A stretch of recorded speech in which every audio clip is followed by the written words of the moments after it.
Well, when I was in acute rehab at Carolina's Rehabilitation, I had probably 5 hours of rehab a day with speech, physical, and occupational therapy. And I was only there 24 days before I was released to go to a skilled nursing home. When I got to the skilled nursing home, I was shocked because I was only getting 2 to 3 days of therapy, and in that 2 to 3 days I was only getting maybe 30 to 50 minutes of speech therapy, 30 minutes of occupational therapy. Look, what I'm saying is my therapy went down drastically. At the time I felt like I was just beginning to get better, and so my aha moment was when I realized my therapy, if it was going to be done, had to come from me. Nobody was going to do this except me. And I think it's easy when you're going through recovery and you're part of institutions. You think, well, I just need to follow what they're doing for me. And then you have that aha moment. They've got hundreds of people, if not thousands, and they can only do so much. And if I'm going to recover, I have to do this.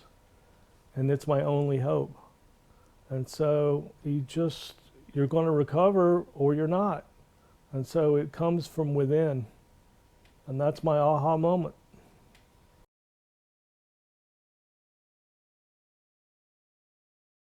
You know, early on, I probably had a little bit of anger. You know, you go through that whole 5 steps of grieving. You know, what happened to me? Why did it happen? Why could it happen to me? And then you bargain with God, and you know, I would do anything if you just make me better quicker. And then you realize that you've got to put in the work. And somehow you come to that acceptance of, you know, this is what's happened to me. I can make strides. I can get a lot better, but I have to put in the work.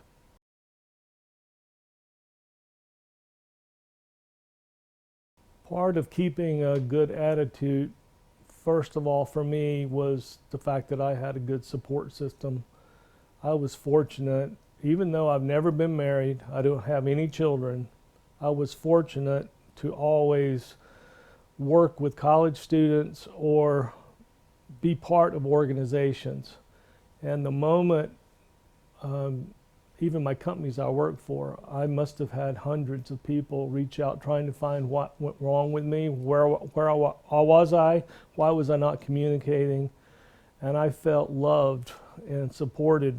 I must have had so many cards and people visiting me in the different places, facilities. I must say that it was a lot better the first 6 months, and after that, you know, you stop having as many visitors, and that's where it gets hard, because you feel that that's the point you need more support. At the same time, the novelty of the problem has worn off in people's minds. They're like, well, he can take it from here. And no, I still need help. So some of the bad days are when you don't feel like you have support, and some of the good days are when you do have support.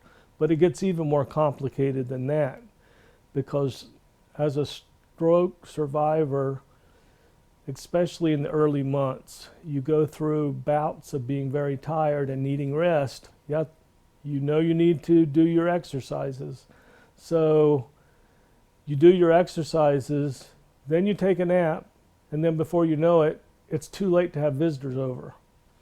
And so you have a small window of time to see people, and so you really have to coordinate your physical and occupational therapy, sometimes with friends. You know, I've got certain friends that take me walking, and that's how I see my friends, by doing something. So that helps me. I must admit too that I never did want to take an antidepressant because I didn't necessarily believe in them. But I also, having a PhD, I know research is very important. So when I was finally able to get on my iPhone and do some research, I started reading research about how stroke survivors were having better success if they were taking antidepressants. And the research was there to prove it. And that's when I started taking antidepressant. I took Zoloft at first, and it made me sick. I was just absolutely nauseous. So they weaned me off that and put me on Lexapro, and that seems to be working a lot better. But even with that, I have to be careful because it releases serotonin, and I find that when I'm very happy, I stay very happy, but if I ever get angry, it's intensified as well. So I have to monitor that. And so there are times, I think, with every stroke survivor where you can have a pity party. And there have been times I'm lying in the bed thinking all my friends are out on a Friday night. My Friday nights are over. I've got to find something else to do. But then, because I'm part of these support groups on Facebook and other places, because I'm posting some of the things I've done, I'll get a positive response back from somebody, and it will kick me into a different gear. And I've often found that somebody told me this a long time ago, that anytime you get depressed, the opposite of depression, it's like math or algebra. You've got to do the opposite. Like if you want to get the sides equal, you've got to, do the minus and on this side and whatever. And with depression, you've got to do the opposite. Just make a list of everything you're grateful for. And it's impossible to be depressed when you have gratitude. So that's one of the things I do is just start making a list when I'm depressed. And one of the lists, I'm glad I'm alive. I'm glad that if I have something to conquer, it's something like a stroke, because a stroke, you can do rehabilitation. It might take a long time, but it's also interesting to try to figure out the brain and what you can do to do repetitive behaviors to take yourself to a different level. And when you can see improvement, that's exciting. So the fact that I might have a chance of helping healthcare professionals know how to better handle stroke, I plan on being one of those who they can look at and say, he did it because he did his rehabilitation. He concentrated on speech, on occupational and physical, and included more holistic, including spiritual, whatever that means to you, being with people, getting emotional support. It takes that whole ball of wax, and you just sort of have to rotate it and keep it going.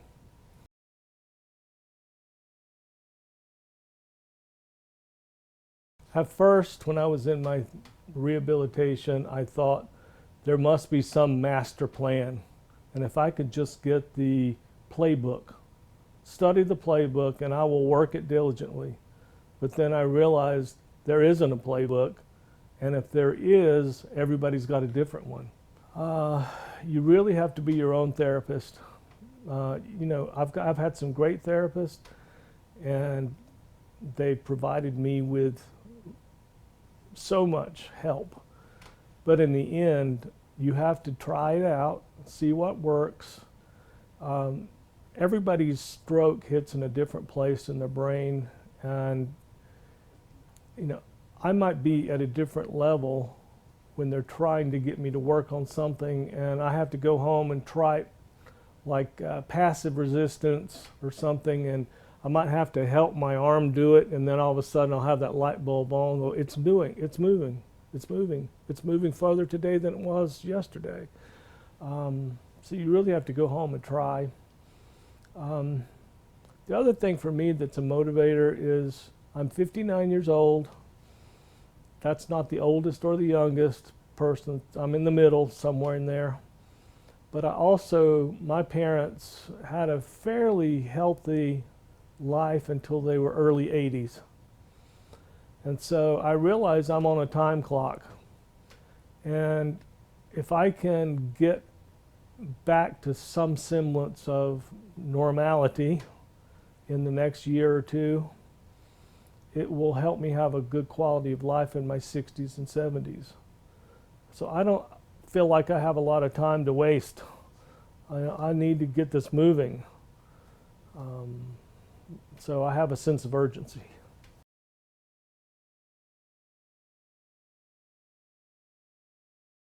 No, like I was trying to think of things I could do in my house, and so, for example, it was Christmas time.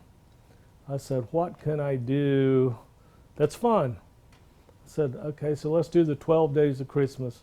What can I do 12 times? I said, so I raised my arm up and I did the light switch on and off 12 times. You know, I could barely do that at that point, but I could do it. Then I walked over to this old-fashioned stove that's in my kitchen and I pressed the on and off button 11 times. And then I punched in the number 10 on the microwave, and so forth and so on. Everything in the kitchen. One day I said, let's just do occupational therapy at home, putting things in the wash machine, taking things out of the dryer, and then hanging them up. And I'll take a video. Then another thing I like to do is time. I like timed activities because that way I can see if I improve the next time I do it. Excuse me. And so sometimes I'll put pegs on a board. I'll give myself 2 minutes, and the next time I'll see if I can get more pegs on the board. Or if it has, I got 12 little pegs in slots, and if I try to move them into a different space, I will see how long it takes me, and then the next time I'll see if I can do it quicker. And sometimes I'll do it with my unaffected hand. Sometimes I will do it with, most of the time I do it with my affected hand and compare the times, because I really want, if this one's 20 seconds, I eventually want to get this one to 20 seconds, and that gives me something to judge against to see if I'm getting back to equality.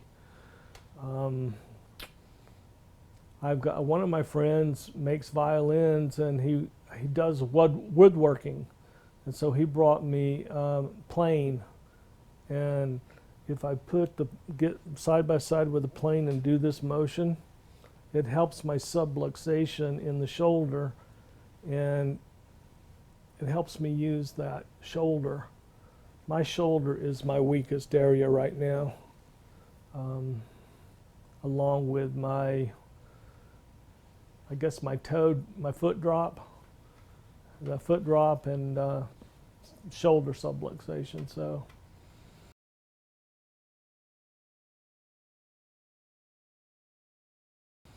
But I'm so looking forward to the day that I can just walk into a store without a cane and no one will know that I ever had a stroke. That to me, I can envision. I think dreaming about being whole is very powerful. It's like if you can see it, you can have it. Like, be careful what you wish for, it will come true. So you have to have dreams like that. I will walk. I will eventually get to the place where I'm running. It might take me years, but I want to.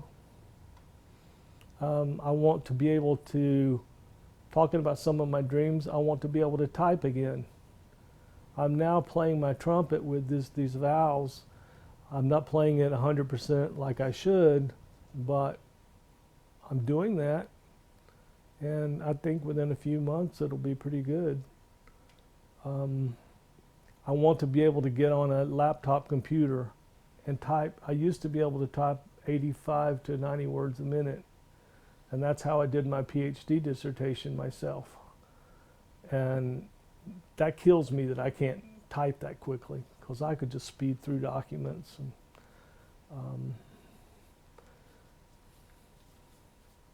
my other motivation is just to be able to help people that have had strokes. I mean, when you read about the massive numbers of people having strokes just in the United States, it's 800,000, I believe. And with the baby boomers getting older, that has to increase some. And we just can't put all these people in nursing homes when they can get better and have a life. So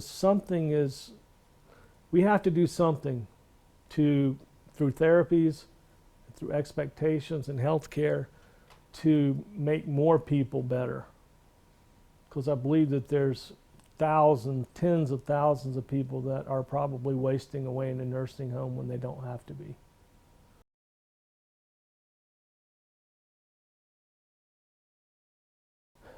I remember lying in the bed last January, and I could not move my arm at all. And at that time, I had various people, they didn't want to give me too much hope. And so I didn't know whether I would ever get the usage of it again. But I did have some movement with my leg. It was not much, but I could pull my knee up. And so every day I would see if I could pull it up higher. And I realized by, pulling it up maybe 100 times a day, the next day I was getting it a little bit higher. So I said, okay, that's the trick to it, repetition, then your brain remembers it, and then the next day you can go a little bit further. Then one day I saw a finger twitch, and it was after I'd had some electrical stimulation. It got my fingers moving a little bit, and it was like my index finger moved ever so slightly. And then I go, my finger's moving, my finger's moving. I tried to make that happen over and over again. My finger's moving, my finger's moving, my finger's moving. I must have done that 100 times because I was afraid it would stop. Okay? The next day, I could do it like a half an inch farther. And then it seemed like maybe a week later, the middle finger was moving with it. So I could get both fingers. And then the third one came along, and then the ring finger, till I could bend them, open and close. But that happened gradually over months. And it's just when you feel the sensation, repeat it, repeat it, repeat it. And then the next day or in future days, you can do it longer or with more grip or grasp. And then you realize, oh my gosh, it's all repetition. There's nothing magic about this as much as it's just repetition. But you've got to sense the movement and then chase it. Chase it hard. Don't let it go away.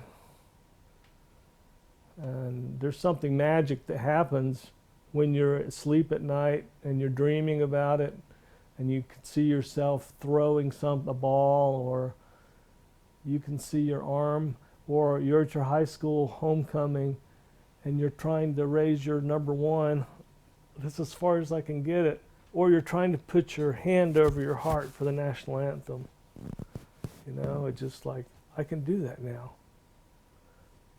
And for a while I couldn't stand up, but to stand up and put your hand over your heart for the national anthem, that was really cool. Or the first time you can use your hand to put food in your mouth, Like, I can feed myself again, not with just the left hand. So about the time you get depressed is about the time, if you keep moving, something else happens to keep you happy. Like, oh my gosh, I couldn't write a word, and now I can write a word. It's not pretty, but I can read it. And it's sort of like its own stroke calligraphy, It's sort of pretty in its own stroke way. It's like a weird kind of art